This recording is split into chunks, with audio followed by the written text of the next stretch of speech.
So to turn on the suctions, we have 4 buttons. So one is going to be air and water. So those will always be turned on whenever you are using the suctions. But then we have 2 vacuums. So we have vacuum 1 and vacuum 2.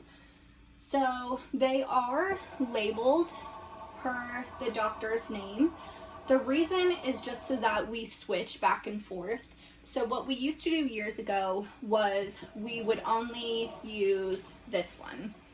And what had happened was somebody coming from Chantilly office, whatever, maybe they were just unfamiliar. They turned on this one and we used this one for one day. Water went through that vacuum line and through those metal pipes, and then we never used it again and we went back to using this one. And what happened was this one rusted shut, but then this vacuum broke. So then we were in the middle of surgery and we had no suctions. When we went to go turn this one on, it wouldn't work either. So when they came and repaired it, we got a new vacuum system. They told us that basically using 2 at once is really for a big office. If you have multiple operatories being used, then that's what you would need 2 vacuums for, which we don't. We only have 1 doctor at a time, and even if we are in the other room cleaning suctions or something, it's not going to overload the system. So he was like, oh yeah, you could turn both on. And I said, okay, so if we turn both on, and then let's say this one fails, to us, we would never know that. Our suctions still work. So we would never know until we're in the middle of surgery, and then this one goes out and now we have no suctions. So the reason that we alternate them is to, 1, stop them from rusting shut, but 2, to make sure that we know if one of them goes out.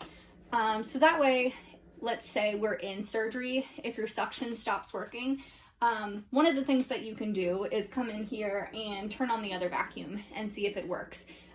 Because if you can still use the other side of the vacuum, then that should be able to get you through the day until somebody can come out and repair the broken side of the suction. So that's why we alternate. So we always want to make sure that we are switching them each doctor day, so that way hopefully we are never without suction. If we ever are in a situation where these go down, we do have an emergency backup suction to use to at least get us through that surgery that we're in, and then figure out what we're going to do with the rest of the day. So that's why we switch them. Make sure that when you come in the morning, you're turning these on, because your oxygen system also won't work unless this is on, because with the oxygen system we have a scavenging system, which means it sucks out the unused nitrous, so that way it's not filling in the room and we're not breathing it in, because it can cause fertility problems, pregnancy problems, which is why we also don't have assistants standing in the room with nitrous going if they're pregnant, and you don't put pregnant patients on nitrous. So those 2 hoses, one goes to the nose and one leaves the nose. So all that's doing is sucking that extra out, but it's a safety mechanism, which means that without this suction, it controls our suctions in surgery, but it also controls the scavenging system for nitrous. So as a safety measure, the whole system won't work unless this is on. So if you ever come in the morning and you're trying to use oxygen and you're not understanding why it's not turning on, one of the things to check would obviously be that your oxygen is turned on, but the next thing would probably be that your suctions aren't on. So make sure to check that as well.